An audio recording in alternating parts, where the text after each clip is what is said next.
નમસ્કાર, the red ગુજરાતમાં આપનું સ્વાગત છે। દેશભરના લોકોને ખુલ્લામાં વિહરતા સિંહ દર્શન માટે હવે સાસણ કે ગીર જંગલમાં ફરજિયાત નહીં જવું પડે, તો શું કોઈ અન્ય વિકલ્પ પણ છે? આપને આ સવાલ થતો હોય તો આપને જણાવી દઈએ કે રાજકોટિયન્સને ખુલ્લામાં વિહરતા સિંહ દર્શન માટે હવે સાસણ કે ગીર જંગલમાં જવું નહીં પડે।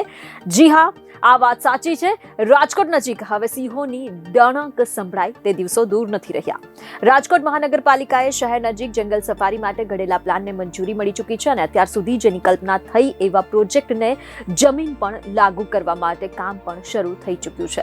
ત્યારે રાજકોટમાં જંગલ સફારી પ્રોજેક્ટ ક્યાં આકાર લેશે, તેમાં કેવા પ્રકારની સુવિધા હશે, કેટલો ખર્ચ થશે, હાલમાં આ પ્રોજેક્ટની કામગીરી કેવી ચાલી રહી છે અને લોકો ક્યારથી રાજકોટમાં જ સિંહ દર્શન કરી શકશે, અનેક સવાલો ચર્ચામાં છે। વાત કરીએ આ સમગ્ર મામલે ડિટેલમાં તો દર્શક મિત્રો, એશિયાટિક લાયન સફારી પાર્ક ક્યાં બનશે તે અંગે વાત કરીએ તો રાજકોટમાં મહાનગરપાલિકાના હસ્તક પ્રદ્યુમન પાર્ક આવેલ છે। આ પાર્કની પૂર્વ દિશાએ પાછળના ભાગે સર્વે નંબર 144, 145, 150માં એશિયાટિક લાયન સફારી પાર્ક બનાવવામાં આવશે। આ જગ્યા રાંદેડા તળાવની નજીક જ આવેલી છે, જે અંદાજે 33 હેક્ટર જમીન પર એશિયાટિક લાયન સફારી પાર્ક બનાવવા માટે જમીન સંપાદન કરવામાં આવેલ છે। સૌરાષ્ટ્રમાં ફરવાલાયક સ્થળની યાદીમાં ઉમેરાયેલ આ જે નવા સ્થળની વાત કરીએ તો તેના પાછળ અંદાજે 30 કરોડ રૂપિયા ખર્ચવાની સરકારની તૈયારી છે તેવું ખબર મુજબ જાણવા મળી રહ્યું છે। આ કામગીરી કરવા માટે વર્ષ 2024-2025માં જરૂરી બજેટની જોગવાઈ રાખવામાં આવશે તેવી ખબર મુજબ જાણકારી સામે આવી છે। ખબર પર નજર કરીએ તો જે જગ્યાએ સફારી પાર્ક બનશે એ જગ્યાને કોર્ડન કરીને હાલ સામાન્ય લોકોની ગતિવિધિ રોકી દેવામાં આવી છે। આ વિસ્તારમાં પાર્કને લગતું કામકાજ પણ શરૂ થઈ ચૂક્યું હોવાની જાણકારી ખબરોમાં છે।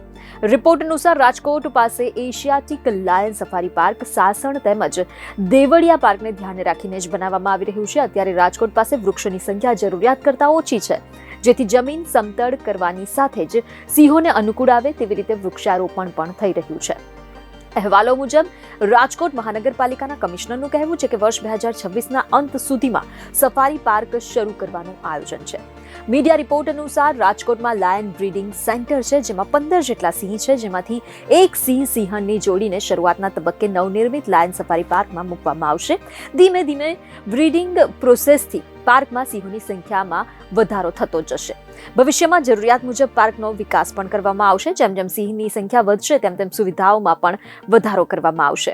આનંદ પટેલે વધુમાં એમ જણાવ્યું હોવાના રિપોર્ટ છે કે રાજકોટમાં એશિયાટિક લાયન સફારીથી પર્યટન તો વધશે જ, સાથે સાથે રોજગારીની દ્રષ્ટિએ પણ મોટું પગલું ગણાશે। આ રાજકોટ શહેર નજીક જ સફારી પાર્ક બનશે એટલે ચોક્કસપણે આજુબાજુનો જે વિસ્તાર છે આ વિસ્તારનો પણ વિકાસ થશે। સફારી પાર્કની ચારે તરફ આગામી સમયમાં કમ્પાઉન્ડ વોલ બનશે તેવું જાણવા મળી રહ્યું છે। તો રાજકોટના સફારી પાર્કમાં મુલાકાતીઓ કેવી રીતે આકર્ષાશે તે અંગે વાત કરીએ તો આકર્ષક એન્ટ્રી ગેટ હશે। સફારી પાર્કના બહારના ભાગે મુલાકાતીઓના પ્રવેશ માટે આકર્ષક એન્ટ્રન્સ પ્લાઝા બનાવવામાં આવશે।